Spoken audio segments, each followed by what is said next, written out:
Buenas noches. Vamos a poner acá. Siempre la tecnología tiene sus vueltas. Ahí va. Vamos a comenzar nuestra tercera y última plática en torno a la encíclica Redemptoris Mater de Juan Pablo II. En el nombre del Padre, del Hijo y del Espíritu Santo. Amén.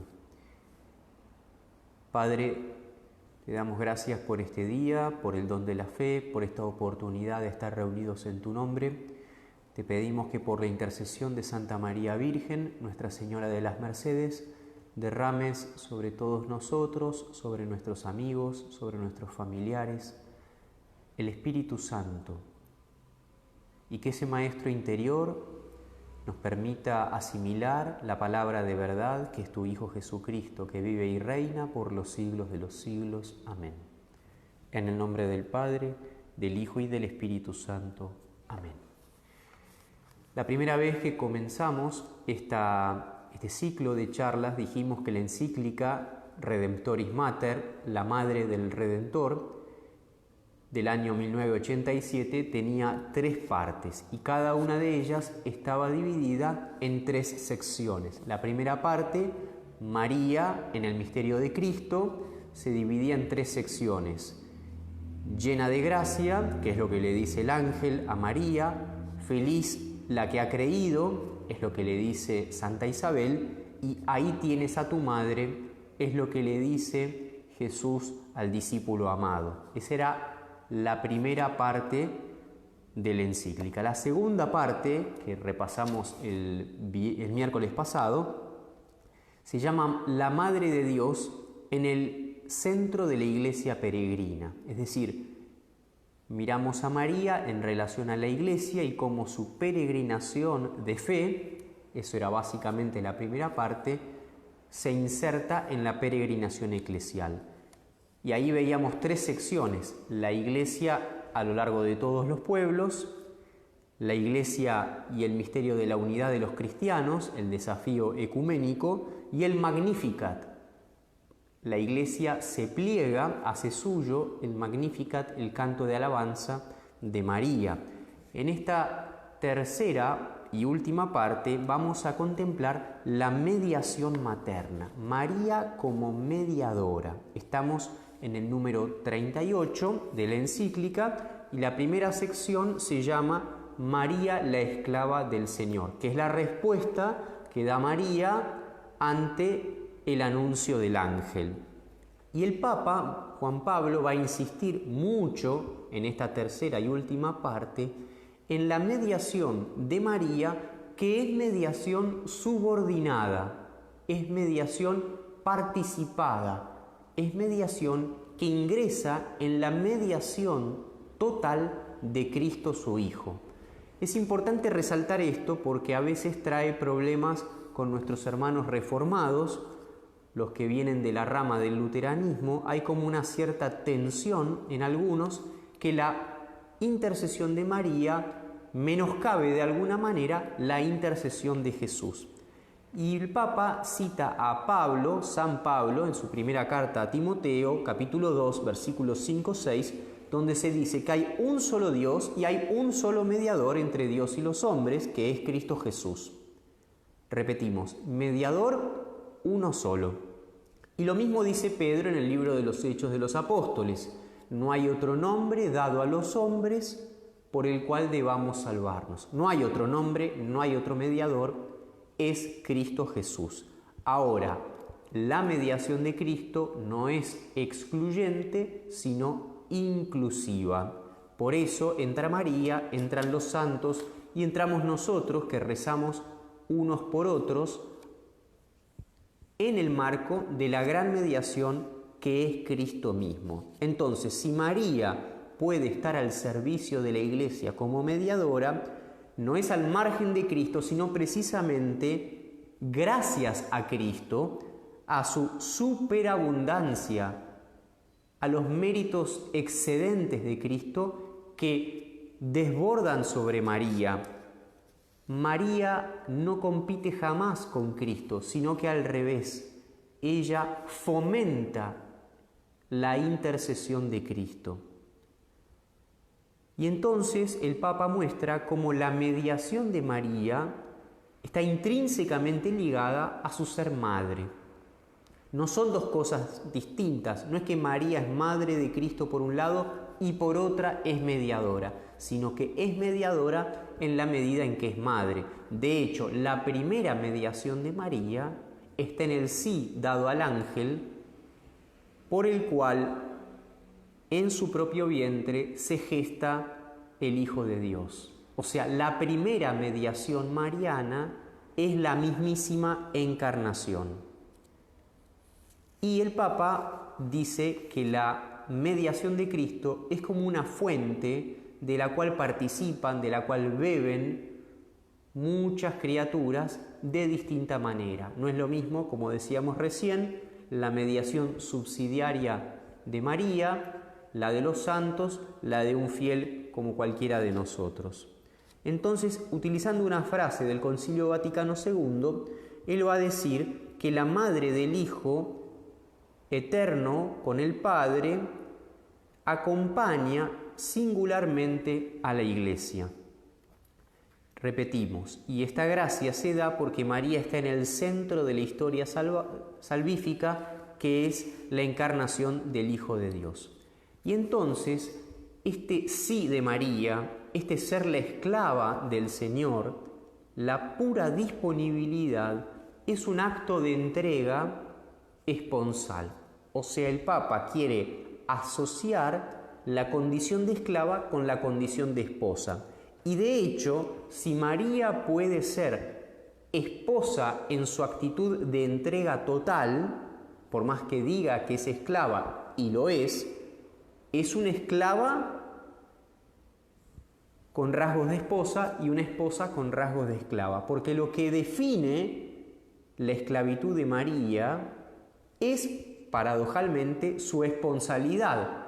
¿Qué estoy tratando de decir? Que ser esclava y ser esposa es lo mismo, porque de lo que se trata es ni más ni menos que de la entrega incondicional.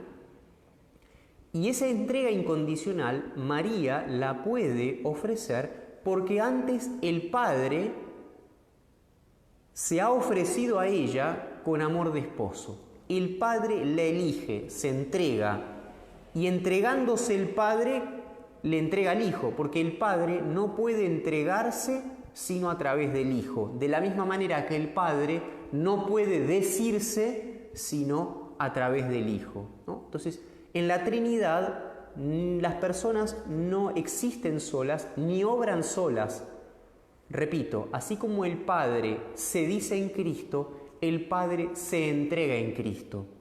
Y así Dios la elige a María y con amor de esposo se entrega a ella, permitiéndole a ella entregarse a su vez al Padre. ¿Y cómo se entrega María al Padre? Acogiendo a Cristo en su seno, por obra del Espíritu Santo. Quiere decir que el misterio de María no anula, sino que está al servicio para potenciar el misterio de Cristo, y que a su vez el misterio de Cristo está para hacer resplandecer el misterio de la Santísima Trinidad. Entonces, esto hace que María no sea vista solamente como madre nodriza, o sea, no es una madre que presta su vientre, sus pechos y su educación humana, sino que también es la compañera del Mesías. O sea, doble rol de María. Es madre de Cristo, pero también es colaboradora del Mesías. Y las dos cosas son aspectos de una misma misión. Entonces, aquí aparece la ardiente caridad que va guiando el itinerario creyente de María. Es la caridad del Padre derramada en el Espíritu que se hace carne en su vientre el que anima a María y le permite no solamente estar cerca de Cristo, sino desplegar un servicio a los hombres, servicio a Cristo y servicio a los hombres, que ya se da, repito, en la anunciación, porque diciéndole que sí al Padre, le hace un servicio a Cristo y le hace un servicio a los hombres, porque ella es la puerta a través de la cual entra la salvación. Por eso nosotros miramos asombrados, agradecidos a María todos los días del año, pero particularmente cuando contemplamos el misterio de la Anunciación el 25 de marzo. Porque es como si estuviéramos pendientes de su respuesta. Y en su sí, en su fiat, estamos todos incluidos. Y por eso nos alegramos y por eso le agradecemos.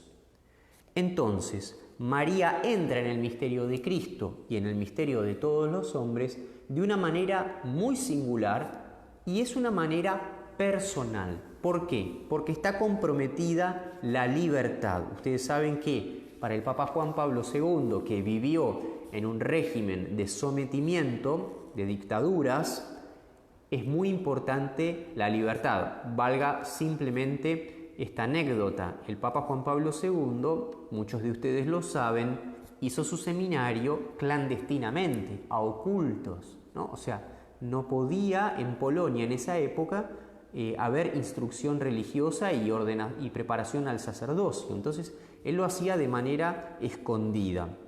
Entonces va a decir que el sí de María es un sí muy libre, muy personal. ¿Por qué? Porque precisamente la gracia no anula la libertad, sino que la potencia. Le permite a cada uno, particularmente a María, ser más él o ella misma. Y de esa manera, Cristo fue preparando a María para la maternidad espiritual de todos los hombres. Lo digo una vez más. Si la maternidad espiritual de María para cada uno de los hombres ya estaba de alguna manera presente en la Anunciación, cuando ella dice sí a la voluntad del Padre, esa maternidad va como consolidándose y se hace efectiva al pie de la cruz. Pero entre la Anunciación y la cruz está, capítulo 1 de la encíclica, la peregrinación en la fe de María. Y el Papa señala, que ya lo comentamos, episodios como el de ¿quién es mi madre y mis hermanos? Esa respuesta, que puede desconcertar, dice el Papa Juan Pablo, era una manera también de preparar a María para que fuera no solo la madre de Cristo, sino la madre de todos los hombres. Con frases de ese estilo, Jesús le va insinuando a María que su maternidad está en el orden de la gracia y que está destinada a abrirse a todos los hombres que son sus hermanos. Entonces, Anunciación, itinerario progresivo, al pie de la cruz, resurrección y Pentecostés. En ese último recorrido, cruz, resurrección y Pentecostés, María puede desplegar una maternidad que va más allá del Hijo Jesús. Y la Iglesia siempre mira a María porque la necesita para creer, la necesita para decir sí a la voluntad del Padre, la necesita para alegrarse con la vida nueva y la necesita para orar perseverantemente invocando al Espíritu Santo. María cumple ahora en la Iglesia una intercesión perpetua junto a Cristo desde el cielo. Repite el Papa una y otra vez que la mediación de María es subordinada a la de Cristo, pero como la intercesión, la mediación de Cristo es universal, así también la intercesión de María es universal. Y entonces el Papa recoge 4 títulos que son básicamente sinónimos: abogada, auxiliadora, socorro y mediadora. En estos 4 títulos, que ya el Concilio Vaticano II había apuntado, aparece ese rol mediador de María. María a quien podemos recurrir, la abogada, auxiliadora, socorro, mediadora. Y entonces ella, decíamos, cumple esta misión desde el cielo. Y así como Cristo desde el cielo no se olvida de su cuerpo, que es la Iglesia, así tampoco María se olvida de sus hijos, aunque ella esté en el cielo. María asunta en cuerpo y alma al cielo, María recibida en cuerpo y alma al cielo, no se desentiende de su propia carne, como dice el profeta. Y así también podemos pensar de los demás santos. Precisamente nosotros le pedimos ayuda. ¿Por qué? Porque sabemos que más cerca de Cristo están más cerca nuestro. Esto es muy curioso y se aplica también a nuestros seres queridos. ¿Puede alguien estar más cerca nuestro aunque esté muerto? Y probablemente sí, porque muerto, si fue un buen cristiano o una buena cristiana, estará más cerca de Cristo. Y más cerca de Cristo está más en comunión con nosotros. Entonces la muerte, lejos de ser una separación, puede ser una aproximación. Y entonces dice el Papa que ella es mediadora no solamente en orden a nuestra peregrinación, sino en orden a nuestra consumación. Es decir, no pensar en María solamente como mediadora de gracias para el aquí y el ahora, sino pensando en lo que se llama la parusía, la segunda venida de Cristo en gloria. Entonces, como ven, María, peregrina en la fe, capítulo 1, acompaña a la Iglesia, peregrina en la historia, y esa peregrinación es esencialmente mediación. O sea, María peregrina como mediadora, María acompaña como intercesora, de punta a punta de la historia de Cristo. Entonces, desde la Anunciación, María con un rol materno mediador, hasta la vuelta en gloria, donde ya la mediación no sea propiamente de súplica, sino que en todo caso será una mediación de comunión, de compartir. Y entonces aparece algo muy lindo, que es que María es reina desde el servicio, ¿no? Para el cristiano, servir es reinar. Entonces, cuando María se presenta como esclava, no solamente es una esclava esposa, sino que es una esclava reina. Repito esta frase que está en el concilio y está en el catecismo: para el cristiano, servir es reinar. ¿Por qué? Porque se participa del servicio de Cristo, que es simultáneamente realeza. Para esto basta un botón de muestra.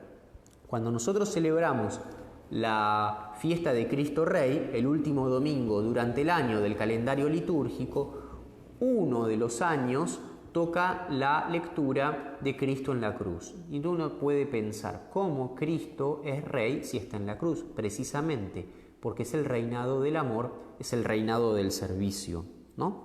Entonces, la gloria de servir, dice el Papa, no cesa de ser su exaltación real.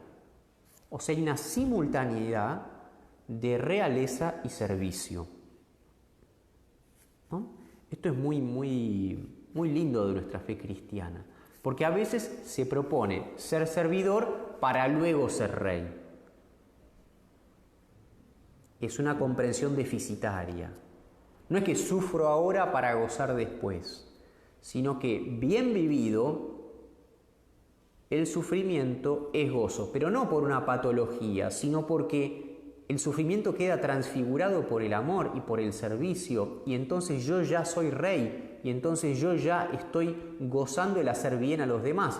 El sufrimiento podrá estar, pero queda como rebasado por la conciencia de servicio, y eso conlleva un gozo. Es el misterio ni más ni menos que de las bienaventuranzas. Felices los que sufren, felices los perseguidos, los que lloran, los que tienen hambre. De esta manera concluimos la primera sección de este tercer capítulo, que se llama La esclava del Señor. Recapitulando, es una esclavitud que es servicio de mediación. Es una maternidad que intercede, que engendra al Hijo, pero que también colabora María no es la punta de lanza, sino que el que abre camino es Cristo, pero María es la que está detrás haciéndole la par, ¿no? Caminando a la par.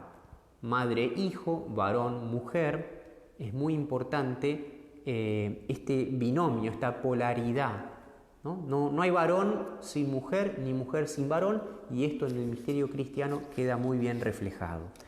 En la segunda sección, el Papa Juan Pablo II habla de María en la vida de la Iglesia y de cada cristiano. La pregunta es cómo María entra no solamente en un plano devocional, por supuesto que lo devocional está, pero María configuradora del ser de la Iglesia y de cada cristiano. Esto ya lo habíamos visto. María es tipo, se dice, María es modelo, es un espejo de la Iglesia. Entonces la Iglesia contempla a María para entender quién es ella misma. Y entonces dice el Papa que la Iglesia mira a María para entender su propia maternidad, porque María engendró al Hijo de Dios y la Iglesia debe engendrar a los hijos adoptivos de Dios.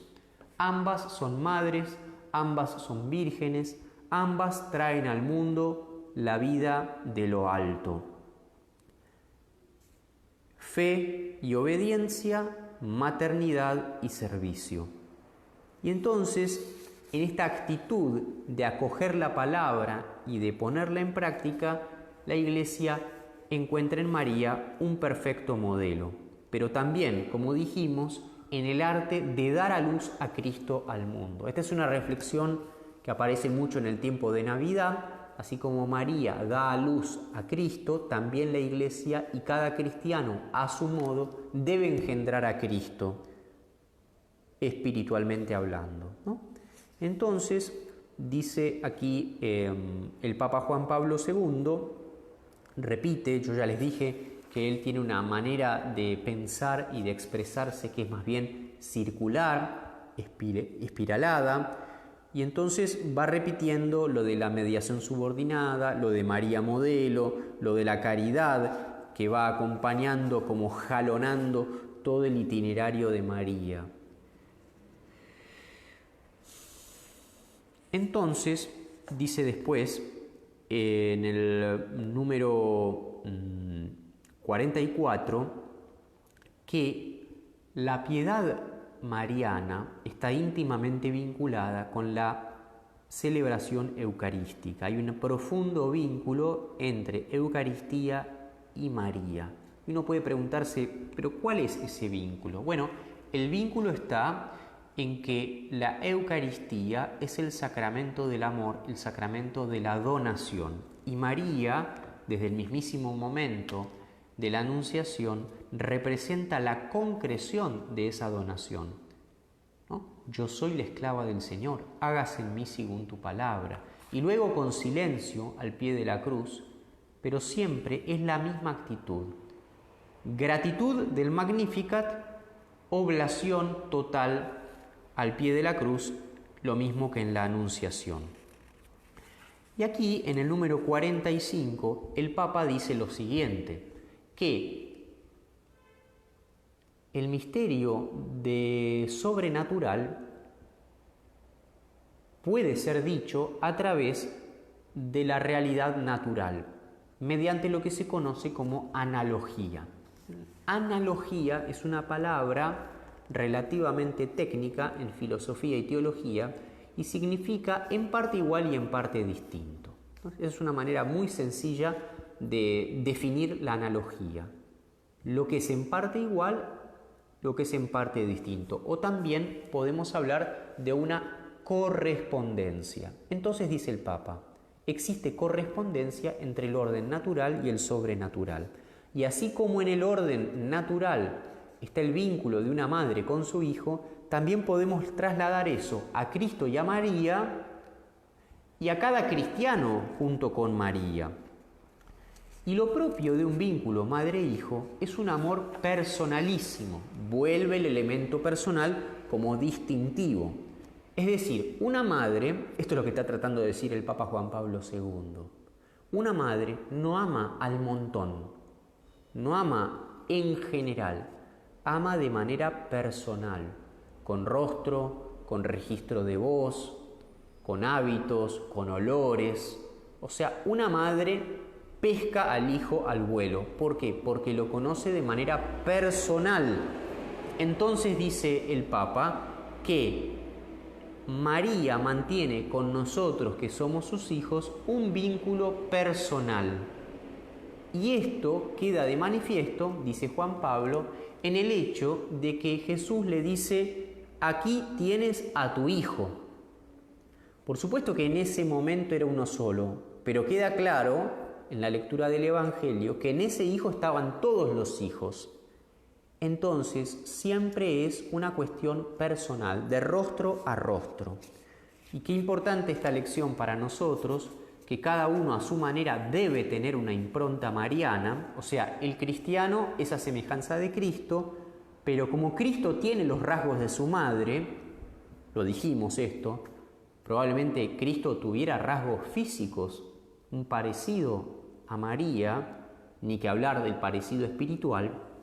También nosotros debemos tener rasgos marianos, y un rasgo mariano es querer por el nombre, como Cristo, como cualquier madre. Entonces, en la entrega de María está la respuesta propia de una madre. Y acá viene el desafío nuestro de asumir a María en nuestra casa. ¿Cómo nosotros podríamos traducir ese versículo, Juan 19, 27? Muchas veces decimos: la recibió en su casa.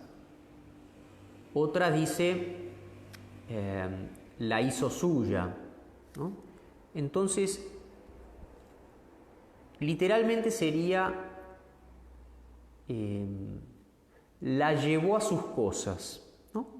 El Papa habla de la siguiente traducción, dice: esta expresión supera el límite de una acogida por parte del discípulo en sentido meramente material, como un mero alojamiento. No era un hotel lo que le ofrecía Juan a María, sino que implica una comunión de vida.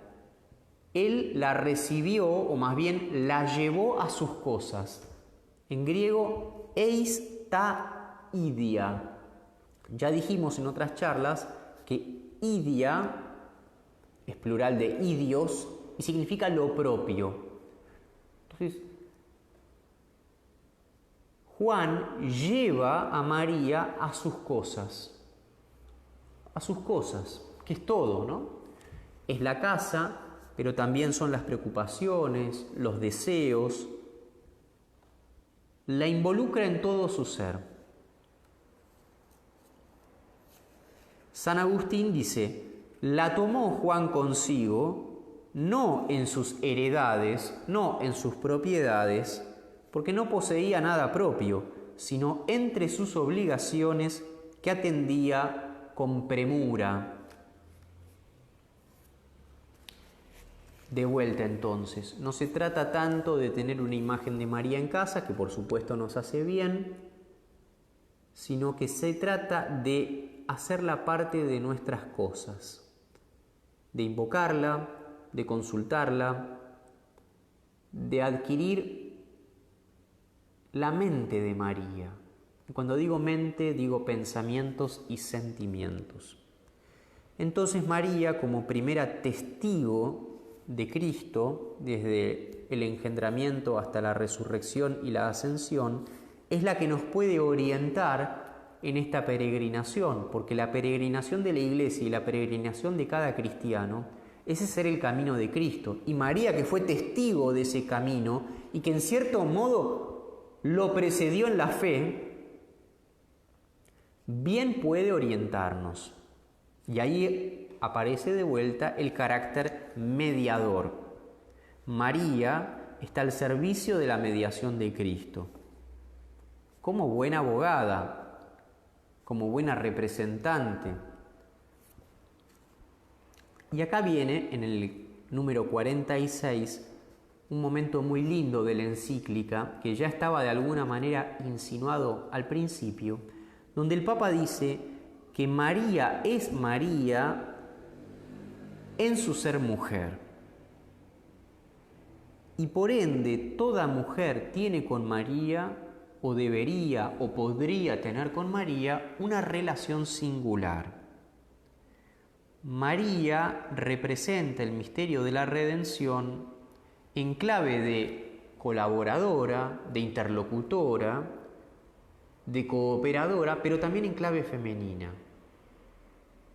De manera que incluso los varones tenemos que mirar a María para pescar en ella algo que Cristo no puede dar. Es curioso lo que estoy diciendo, ¿no? Pero Cristo nos da al Espíritu Santo, nos da la salvación y nos muestra una humanidad íntegra, santa, perfecta, inocente, obediente y amorosa hasta el final. Perfecto, pero en versión masculina. Y ustedes saben, y yo también, que el ser humano no se agota en su versión masculina.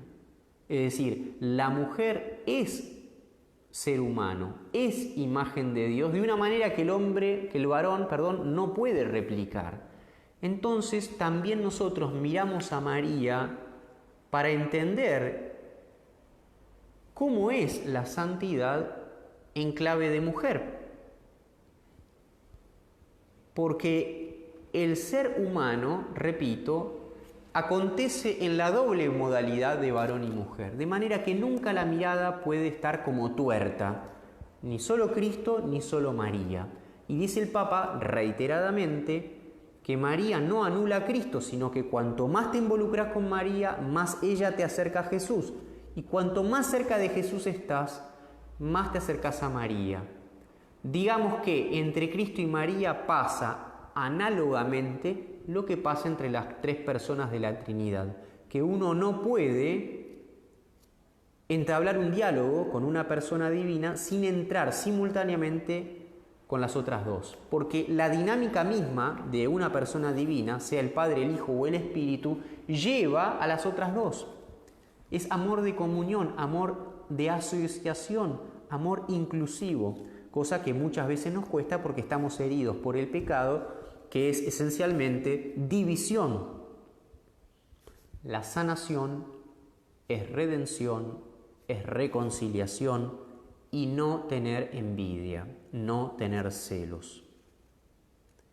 Entonces, dice el Papa, que toda mujer y todo varón encuentran en María el secreto para vivir dignamente la feminidad, porque en María se puede leer en su rostro los reflejos de una belleza que es espejo de los sentimientos más nobles que pueden habitar un corazón humano, a saber, fíjense, la oblación total del amor, la fuerza que sabe resistir a los más grandes dolores, la fidelidad sin límites, la laboriosidad infatigable y la capacidad de conjugar la intuición penetrante con la palabra de apoyo y de estímulo.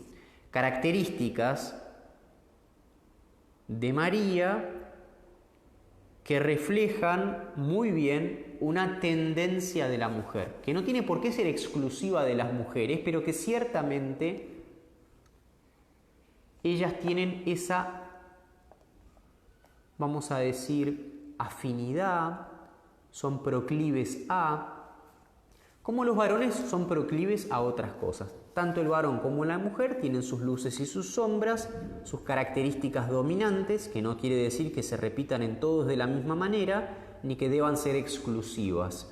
Pero sí hay un rasgo masculino y un rasgo femenino, y nosotros, en especial las mujeres, o tal vez, digamos, nuestro tiempo, tiene que aprender a reconciliarse con esa diferencia llamada a complementarse, y tenemos que mirar mucho a María para entender qué significa ser mujer y qué significa ser mujer en Cristo. Ella es la madre de la Iglesia, entonces, fundamentalmente al pie de la cruz y en Pentecostés. Ahí hay como dos momentos donde se fragua la maternidad, que ya dijimos que estaba en ciernes desde el misterio mismo de la Anunciación.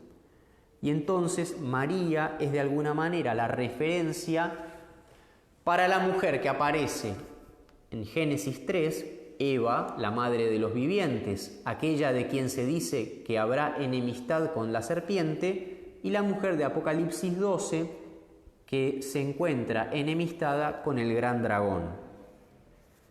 Terminemos entonces con la tercera sección de esta tercera parte de la encíclica, que está dedicada al año mariano. ¿Por qué?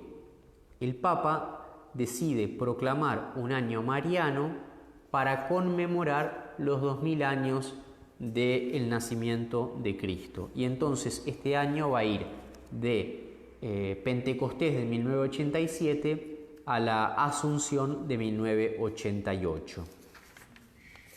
Y aquí el Papa, revisa una antigua manera de entablar vínculo con María, que es la consagración, nombrando especialmente la modalidad de San Luis María Griñón de Montfort. Él mismo realizó esa consagración y, como dijimos en la primera plática, el Papa Juan Pablo utiliza como lema pontificio, pero también como lema episcopal, totus tuus, que significa todo tuyo, y esa es una expresión que surge de la consagración de San Luis María Griñón de Montfort. Y el Papa dice, año 1987, observo complacido cómo en nuestros días no faltan tampoco nuevas manifestaciones de esta espiritualidad y devoción. Y a decir verdad es así. Es sorprendente cómo está reverdeciendo la consagración a María en distintas advocaciones y de diversas maneras, pero a mí me llega por gente que de una manera sencilla o de una manera más oficial se consagra a María, repito, con distintas advocaciones y con distintas modalidades. Y entonces, para ir ya terminando la encíclica, no es que haya mucho más, el Papa dice que es importante honrar a María y también apostarle a ella la unión de los cristianos, ¿no? Se ve que el Papa, ustedes saben que él es polaco, es una región eslava, entonces está en bastante sintonía con la Iglesia oriental, particularmente la Iglesia de Rusia, aunque no solo, ¿no? Y entonces él ve que en la veneración a María hay como una coincidencia muy fuerte y una oportunidad para volver a ser hermanos. El Papa tiene en mente la imagen de Pentecostés, donde María alberga a todos los hijos bajo su manto en la súplica del Espíritu. Y bueno, termina entonces con una conclusión el Papa donde rescata el asombro creyente, ¿no? El asombro por la encarnación. María se asombra por la encarnación y nosotros estamos llamados a asombrarnos con ella, porque Cristo se hace hombre para divinizarnos.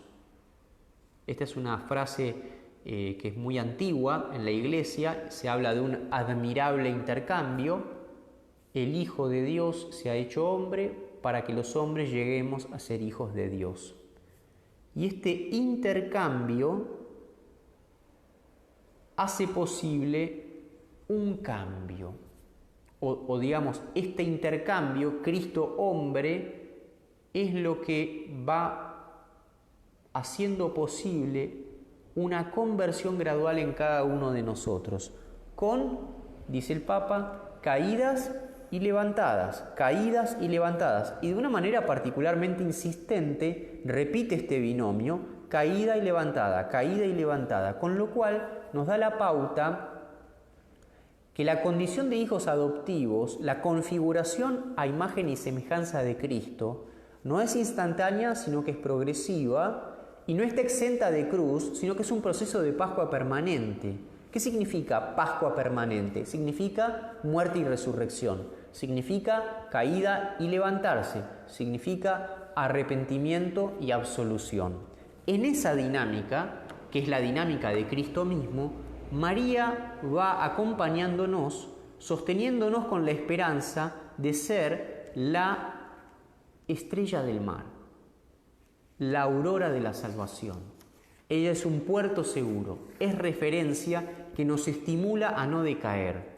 Y en su Magnificat, porque Dios miró con bondad la pequeñez de su servidora, nos hacemos fuertes porque entendemos que esa conversión progresiva, que esa santificación, que esa cristificación es obra de Dios en nosotros y que no tenemos que tenerlo todo claro del principio, que no tenemos que ser los fuertes, sino que tenemos que ser humildes, pequeños, dejarnos perdonar, dejarnos aceptar tal como somos por ese Dios misericordioso que tanto predicó el Papa Juan Pablo II.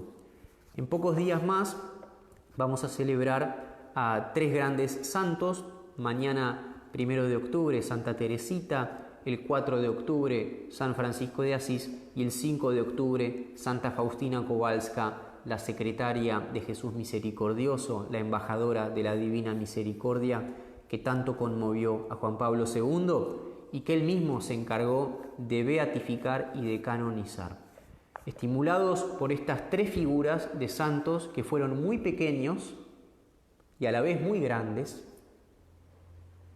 le pedimos al Señor abrirnos a la intercesión de María, aceptarla como madre y dejar que ella nos muestre una y otra vez el rostro de su Hijo Jesús. Gloria al Padre y al Hijo y al Espíritu Santo, como era en el principio, ahora y siempre, por los siglos de los siglos. Amén. Nuestra Señora de las Mercedes, ruega por nosotros. Santa Teresita, ruega por nosotros. Que Dios les bendiga y les dé un buen descanso. Nos vemos pronto.